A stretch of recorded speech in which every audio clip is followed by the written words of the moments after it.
Hello, I'm Tim Smith with the Adams County Historical Society. And today I wanted to take a moment to talk about some of the towers at the Gettysburg National Military Park. And, you know, towers were very popular in that day so that you could get an elevated view of the scenery at whatever, site or city you were visiting. And early on, local investors had the idea to build a tower, charge people money for it, and then you could get a view from the top. We're standing at the location of the Gettysburg Prospect Tower. It was the idea of a local entrepreneur known as George Arnold. He actually sold little stock certificates in his enterprise. He pulled together money. They built a tower at this spot, a large wooden tower. He charged people to go up in it. And then, the money he made from the tower, he paid the dividends back on his stock. And today, we have stock certificates from his enterprise that exist, and there are many photographs of this tower.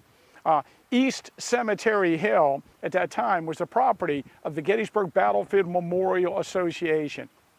And from the years 1878 through about 1895, almost every year, there was an encampment of the Pennsylvania GAR at this site. And you can see these images year after year with a large amount of tents around this large commercial entity. He also sold souvenirs out of his gift shop. And, you could hire a tour guide here to take you around the battlefield and learn about the fighting. So early on, this tower was part of a really commercial and memorialized area. So we had the GBMA and we had this commercial stuff that was going on at the same time. This tower was removed in 1896. And today, the statue of General Winfield Scott Hancock is on the site of that tower. Another wooden tower was built on Big Round Top in 1881. And of course, in 1895, when the War Department took over control of the lands owned by the Gettysburg Battlefield Memorial Association, they built 5 metal towers on the battlefield. I don't think we can end a video about the towers at Gettysburg unless we mention the National Tower. So the National Tower was the idea of a businessman from Silver Springs, Maryland. I believe his name is Thomas Ottenstein. And the tower, actually, they started planning it in the late 60s, and it was completed in 1974. And the tower was right back here behind us. I think the top of the flagpole of the tower was about 308 feet, if I remember. We'll put a map here that actually shows the height of it. And the concept was the classroom in the sky.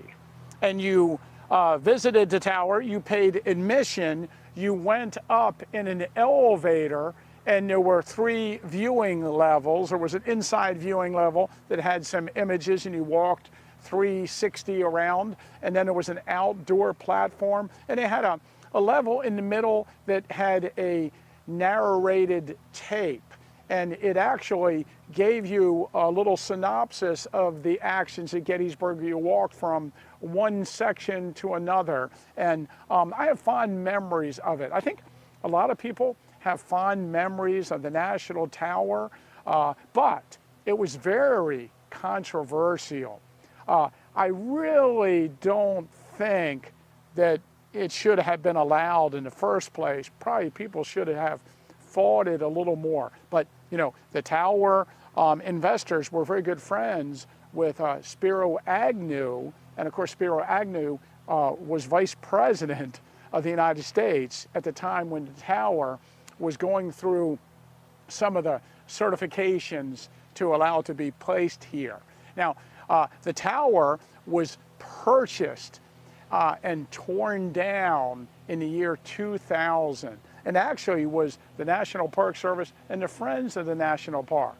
And I think a lot of people were overjoyed, and there was a big celebration when they tore down the tower. They even set up some platforms and had seats, and they had it imploded.